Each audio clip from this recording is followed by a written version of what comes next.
எத்தனை இது அது 10 20. ஏனென்று சொன்னா இதுலயும் 1 2 3 4 5 4 பேரும் இதுலயும் 1 2 3 4 வரும். அப்ப 1 2 3 4 கூட்டினா 10. 1ல 10 அடுத்ததுலயும் 10 10 10 எவ்வளவு 20. 20ல இருந்து அவன் சொல்ற கூட்டுத்தொகை 15 கழிச்சு விட்டா விடை 5ஆக இருக்கும். Any doubts?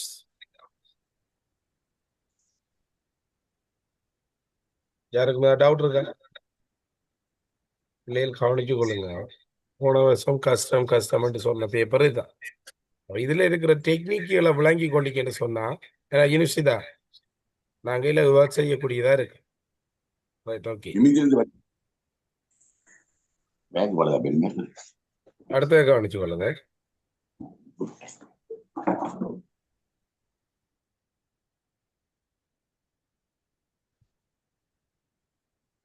ஒரு நிறையில் 12க்கு மேற்பட்ட பிள்ளைகள் நிற்கும் விதம் பின்வரும் உருவில் காட்டப்பட்டுள்ளது. ஒரு ஏயில் காட்டப்பட்டுள்ளது. ஒரு பியில் காட்டியுள்ளவாறு முதலாம் பிள்ளை நடுவில் நிற்கும் விதத்தில், இரண்டாம் பிள்ளை முதலாம் பிள்ளையின் இடது பக்கத்திலும், மூன்றாம் பிள்ளை முதலாம் பிள்ளையின் வலது பக்கத்திலும், நாலாம் பிள்ளை இரண்டாம் பிள்ளை இடது பக்கத்துல. அப்ப முதலாவது சென்ற வச்சிட்டு அடுத்தால் என்ன செய்ய போகுது? இப்படி வர போறாங்க. இப்ப முதலாம் பிள்ளை நடுவில் முதலாம் பிள்ளை இந்த நடுவுல நிற்கும் போது இரண்டாம் பிள்ளை முதலாம் பிள்ளை இடது பக்கம்.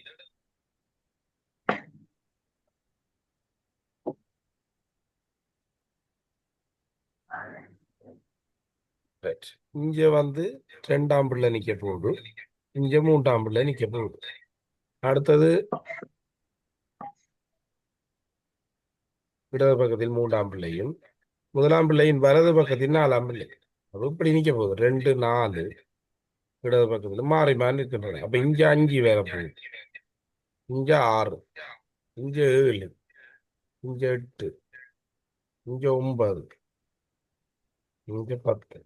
இப்படி நிக்கிறாங்க. இங்க 11, இங்க 12, இப்படி மாறி மாறி பிள்ளை நிக்கிறான். இப்ப கேள்வி எவ்வாறு நிற்கும் போது 10ஆம் பிள்ளையின் இரு பக்கங்களில் நிற்பவர் யாருன்னு இருக்கிறாங்க. 10ஆம் பிள்ளையில பக்கத்துல யார் யார் நிற்பாங்க? 8ஆம் பிள்ளையும் 12ஆம் பிள்ளையும். இது கஷ்டமான கேள்வியா?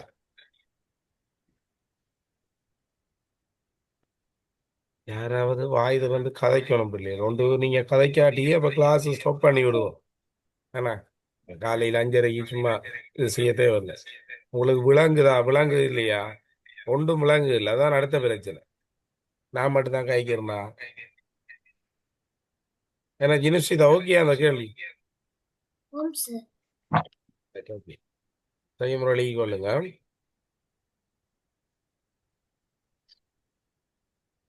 இது அவ்வளவு பெரிய கேள்வி இல்லை, உங்களுக்கு பார்த்தா விளங்க நினைக்கிறேன். அடுத்த பாருங்க.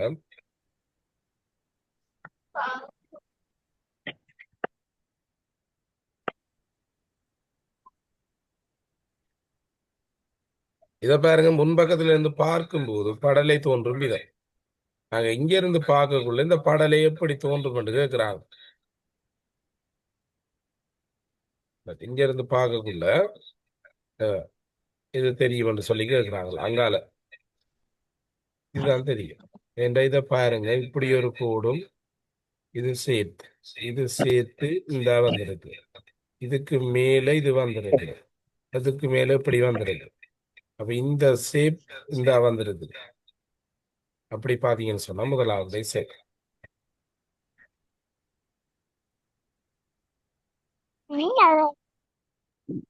ரைட், உங்களோட மைக்கில் ஆஃப் பண்ணி வைங்களா, இல்லாட்டி ரிமூவ் பண்ணுவேன் நான். சாரியா. இதை பாருங்க, ஒரு செவ்வக வடிவ காணி முழுவதும் உள்ளடக்கமாக இரு நிழல்களுக்கிடையே அடுத்தடுத்து 3 மீட்டர் இடைவெளி இருக்குமாறு காணியில் 35 மரங்கள் நடப்பட்டுள்ளன. அவை நடப்பட்டிருக்கும் எல்லை காணியின் எல்லை வரை 2 மீட்டர் அகலமும் ஒரு பாதையை சுற்றி காணியை சுற்றி உள்ளது. காணியின் அகலம் யாதுன்னு கேட்கிறாங்க. எப்படி பாருங்க, இப்படி பார்த்தோம்னு சொன்னா இப்படி மரபுகள் நடப்பட்டிருக்கு. அதாவது அகலம் வந்து இடைவெளி 3 மீட்டர், இப்படி 3 3 மீட்டர். அப்ப பார்த்தோம்னு சொன்னா ஒரு சைட்ல 5 பேர், அப்ப 5 15, 15ஓட 4 கூட்டி விட்டோம்னு சொன்னா 19 விடையாரு. என்ற ஒரு அகலம் வந்தவங்களுக்கு தெரியும் தானே பிள்ளைகள். 3 3 3 3 5 இடைவெளிதான். அப்ப 5 3 15 பேர். இந்தியால சொல்றாங்க அவன் அடுத்தது 2 மீட்டர் அகலம் வேண்டாம். அப்ப 2 2 4. அப்ப 4 சொன்னா 15ஓட 4 கட்டி விட்டா விடவே.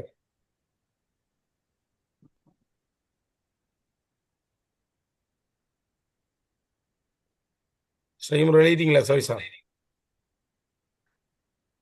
ரைட், அடுத்தது. ஒரு குறித்த நாளில் 3 நண்பர்கள் கூறிய கூற்றுகள் தரப்பட்டுள்ளது. இவருடைய கூற்றுகளில் கூற்று மாத்திரம் தவறாக இருக்கும். மூவரில் ஒருவருடைய பிறந்த தினம் மாத்திரம் அத்துகதியில் வருவதாக இருந்தால் அது யாருடைய பிறந்த தினமா இருக்கு? கண்ணன் சொல்றான், இன்று சங்கரின் பிறந்த தினமாகும். அப்ப கண்ணனுக்கு பிறந்த தினம் இல்ல, சங்கருக்கு பிறந்த தினம் என்று சொல்றான். சங்கர் சொல்றான், இல்ல இல்ல, இன்று சேகரின் பிறந்த தினம் என்றான். அடுத்து சேகர் சொல்றான், சங்கர கூற்று தவறானது என்று சொல்றான். அப்படி என்ற உண்மையில யார் பர்த்டே? சங்கருக்கு தான் birthday. கவனிச்சு கொள்ளுங்க. அது எப்படின்னு சொன்னா முதலாவது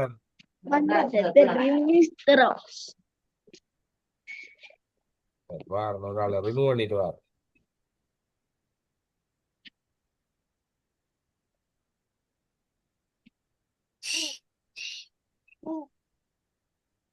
அடுத்தது பாருங்க பிள்ளைகள்,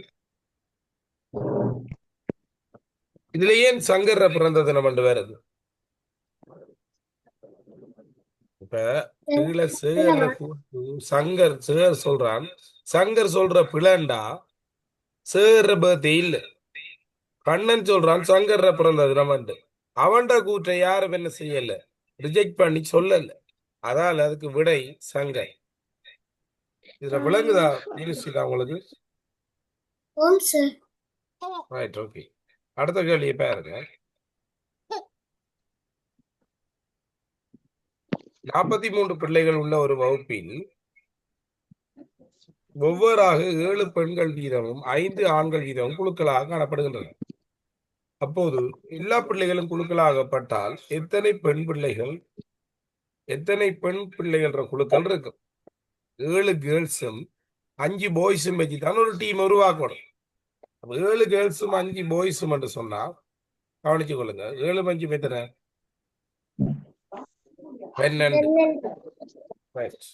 12 நாங்க 3ஆல பெருக்கணும் என்று சொன்னா, அல்லது 12ஆல 43 பிரிக்கணும் என்று சொன்னாலும் 36. 7 மீதியாகும். 7 மீதியை வச்சு என்ன செய்யலாம்? ஒரு பெண்கள் டீம் ஒன்று உருவாக்கலாம்.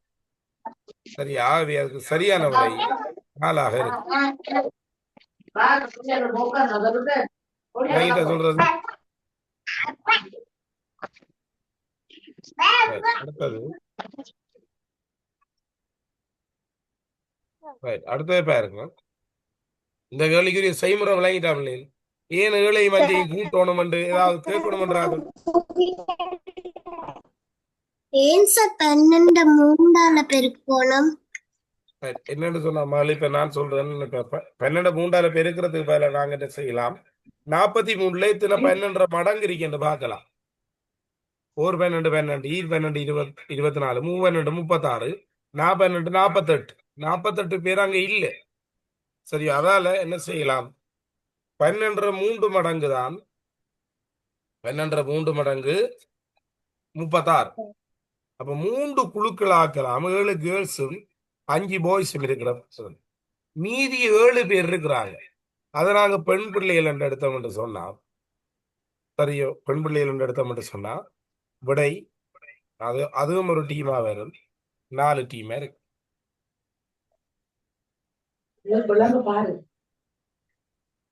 அடுத்த பாருங்க. செய்முறை எழுதிட்டீங்களா?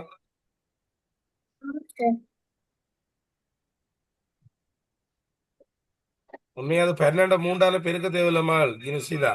அதுல நாங்க 12 மடங்கு 43 எத்தனை இருக்குன்னு பார்க்கணும். அப்ப 3 மடங்கு தான் வேறு. தெரியும் 3 மடங்கு சொன்னா 13 36 43 பேர் தான் இருக்கிறாங்க. 36 கழிச்ச மாட்டோம் 7 பேர் வரும். அதை நாங்க பெண்கள் கொண்ட ஒரு தனி டீமா உருவாக்கலாம்.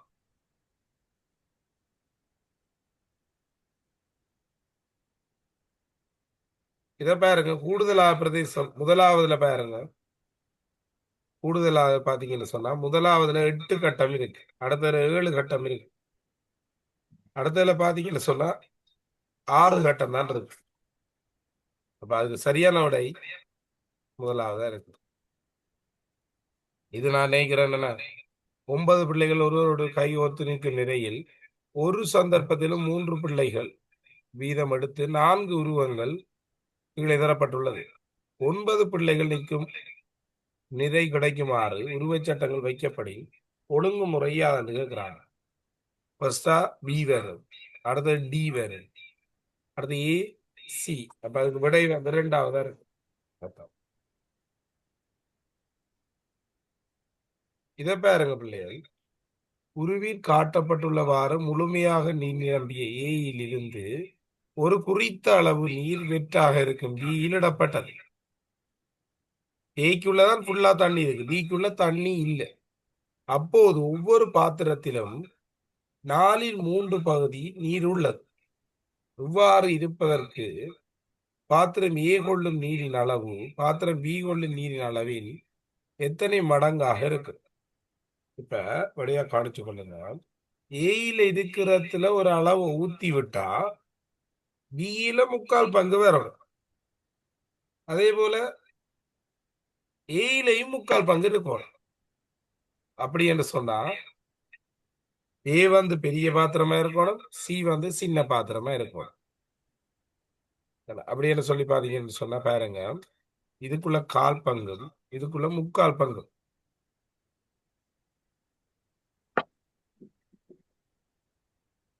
பாருங்க, இவ்வளவும் இருந்தா அவ்வளவு ஊத்துப்பட்டா இங்க 3/4 பங்கு வந்துடும். இந்த நிலற்றப்பட்ட அவ்வளவு ஊத்துப்பட்டா. அப்படி என்ன சொன்னா அதுல எத்தனை மடங்கா இருக்கு? 3 மடங்கா இருக்கு.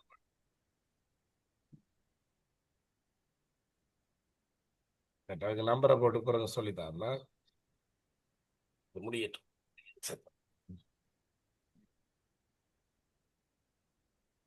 அடுத்த பாருங்க, இது இது நல்ல ஒரு கேள்வி பிள்ளைகள். பியில் இருக்கும் எல்லா தட்டுகளுக்கும் ஒரு தடவை 1 வீதம் எடுக்கப்பட்டு கியூஆர் ஆகிய பாத்திரங்களில் ஒரு வீர் காட்டப்பட்டுள்ளது, இடப்படுதல் வேண்டும். இவ்வாறு இடும்போது பியிலிருந்து வெளியே எடுத்து ஒரு தட்டு கியூ அல்லது ஆர் பாத்திரத்தில் இடப்பட்ட பின்னரே பியில் பொருத்தணும். செயற்பாடு தட்டுகளை இடும்போது பாத்திரத்தில் மூடி திறந்திருத்தல் வேண்டும். இதற்கு இப்ப இரு பாத்திரங்களிலும் எத்தனை தடவை மாத்தணும் சொல்லி கேட்கிறாங்க. குறைந்தபட்ச தடவை தான் கேட்கிறாங்க. இதுல பாருங்க வடிவா, முதலாவது எப்படி மாத்திரண்டு பாருங்க. ரைட், முதலாவது கியூ இதுல எடுக்கிறேன். ரைட், இதுல ஆர். அதுக்கு பிறகு மற்ற அந்த சின்ன வைக்கிறேன். இதுலயும் அதே இதை வைக்கிறேன். இது எங்க இருந்து எடுக்கிறேன்?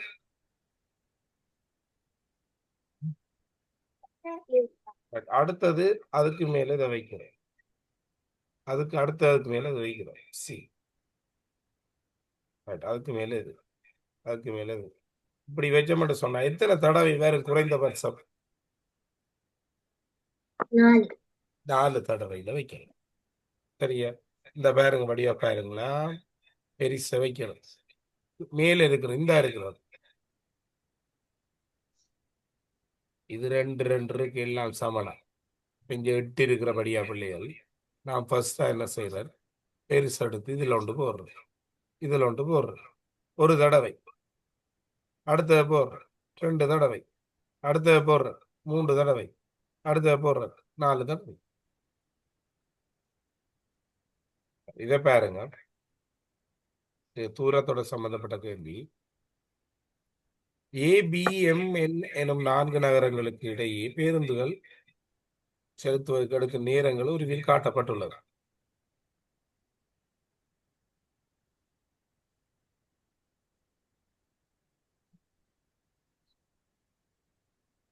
அதுல பாத்தீங்கன்னு சொன்னா எந்த ஒரு பேருந்தும் ஏ அல்லது பி நகரத்திலிருந்து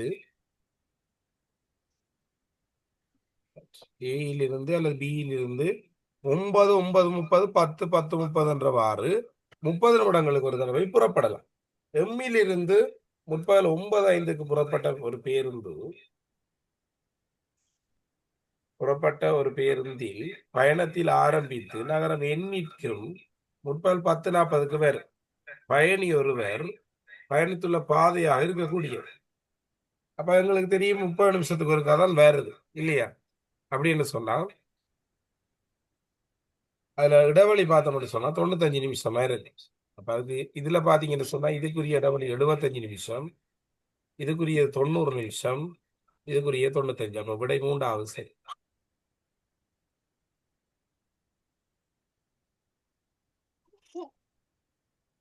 இது 10:40ல இருந்து 9:05 கழிக்கணுமா? கழிச்சோம்னு சொன்னா அதுக்குரிய 95 நிமிஷம் வேற. அப்ப எதுல இருந்து எதுக்கு 95 நிமிஷம் வருதுன்னு பாத்தீங்கன்னா விட வேற.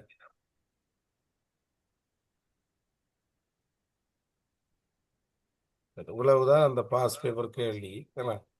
செய்து கொள்ளுங்க. என்னோட உங்களுக்கு டெஸ்ட்டுகள் விரைவா போடுவாங்கன்னு நினைக்கிறேன்.